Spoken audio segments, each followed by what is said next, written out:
नमस्कार, मैं हूं प्रियंका और आप देख रहे हैं राष्ट्रीय जगत विजन न्यूज। छत्तीसगढ़ में कल से शुरू होने जा रहा है स्पेशल इंटेंसिव रिवीजन यानी एसआईआर प्रक्रिया। इसी को लेकर सियासी बयानबाजी भी तेज हो गई है। पूर्व मंत्री और भाजपा विधायक अजय चंद्राकर ने कांग्रेस पर निशाना साधते हुए कई बड़े बयान दिए हैं। छत्तीसगढ़ में मतदाता सूची के स्पेशल इंटेंसिव रिवीजन एसआईआर की प्रक्रिया कल से शुरू हो रही है। इसी बीच पूर्व मंत्री अजय चंद्राकर ने कांग्रेस पर तीखा हमला बोला है। उन्होंने कहा कि इस देश में 10 बार एसआईआर कांग्रेस शासन में हुआ है। ये निर्वाचन आयोग की नियमित प्रक्रिया है। कांग्रेस इधर उधर की बातें कर रही है। सुनिए उन्होंने क्या कहा। बार एसआईआर कांग्रेस शासन में हुए। कांग्रेस शासन में एसआईआर क्यों होता था? निर्वाचन आयोग की यह नियमित प्रक्रिया है। जब से निर्वाचन आयोग बना है 52 से 56 तक पहला एसआईआर हुआ। उस समय क्या कांग्रेस के लोग विरोध नहीं किए? क्या आज क्यों विरोध हो रहा है निर्वाचन आयोग का? किन कारणों से विरोध हो रहा है? और कांग्रेस इस विषय में कभी बात नहीं करती, इधर उधर की बात करती है, मुद्दे की बात नहीं करती। इसलिए उनके विरोध में कोई दम नहीं है, कोई विषय नहीं है। ये हस्ताक्षर अभियान को लेकर वहीं कांग्रेस की वोट छोड़ गद्दी छोड़ अभियान को भी बिना दम का बताया।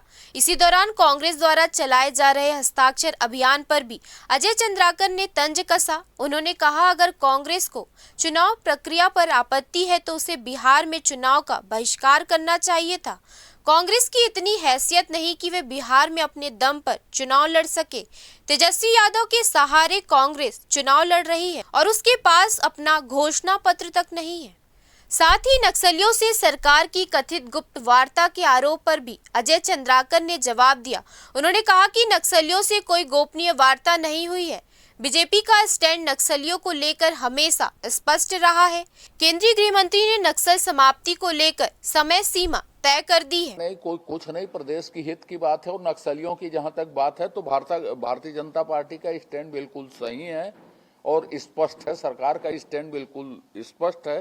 माननीय मुख्यमंत्री से लेके माननीय गृह मंत्री से लेके माननीय प्रधानमंत्री जी ने एक डेडलाइन घोषित कर दी है 31 मार्च 2026 और इससे स्पष्ट नीति नहीं हो सकती। जो प्रश्न उठा रहे हैं उनको भी शासन करने का मौका मिला। ये वही लोग जिम्मेदार हैं जिनके कारण नक्सली छत्तीसगढ़ आए या हिंदुस्तान में आए। कांग्रेस को यह बताना चाहिए कि 80 के दशक में उनके किन असफलताओं के कारण नक्सली छत्तीसगढ़ या अन्य इलाकों में आए। देश में ये पसरा कैसे आंदोलन? क्या कर रहे थे? शासन कर रहे थे कि तेल बेच रहे थे? सर, झीरम 2 करने का प्लान तो नहीं है, ये भी उन्होंने कहा है। आरोप कोई लगाए सीधे तो मैं बात करूं, आशंका व्यक्त करेंगे तो मैं आशंका कुछ भी व्यक्त कर दूंगा। उसमें क्या है? यदि मछली पकड़ते हुए राहुल गांधी डूब जाते तो क्या होता? ये तो आशंका है। तो आशंका का कोई उत्तर थोड़ी होता। क्या लगता है आपको कि मंशा नक्सल जो शांति वार्ता है, इस मुद्दे पर कांग्रेस की क्या मंशा है? क्या इस समस्या को समाप्त होते हुए नहीं देखना चाहते या इसे भुलाना चाहते? कांग्रेस का नक्सलियों के साथ कोई संबंध है ऐसा मुझे लगता है, क्योंकि 5 साल सत्ता में रहने के बाद भी झीरम के लिए कुछ भी नहीं किया कांग्रेस के शासन ने। अब झीरम 2 की आशंका जता रहे हैं। 5 साल जब सत्ता में थी तो झीरम के कितने अपराधियों को पकड़ पाई? वो कितने नक्सलियों को? कौन जिम्मेदार है? हमने तो सारी कार्रवाई की। न्यायिक जांच आयोग बैठा है, एनआईए जांच की, सारी जांच जो कांग्रेस ने मांगा वो सब जांच हमने करवाई। वहीं कांग्रेस पर निशाना साधते हुए कहा कि देश में नक्सल आंदोलन फैला कैसे? कांग्रेस शासन कर रही थी या तेल बेच रही थी? कांग्रेस के कारण ही छत्तीसगढ़ में नक्सलवाद पनपा है। दीपक बैस द्वारा झीरम 2 की आशंका जताने पर भी अजय चंद्राकर ने प्रतिक्रिया दी। उन्होंने कहा कि कांग्रेस का नक्सलियों से कोई न कोई कनेक्शन जरूर है। 5 साल सत्ता में रही लेकिन झीरम कांड की जांच के लिए कुछ नहीं किया। अब झीरम 2 की आशंका जताकर राजनीति की जा रही है। कांग्रेस का नक्सलियों के साथ कोई संबंध है ऐसा मुझे लगता है, क्योंकि 5 साल सत्ता में रहने के बाद भी झीरम के लिए कुछ भी नहीं किया कांग्रेस के शासन ने।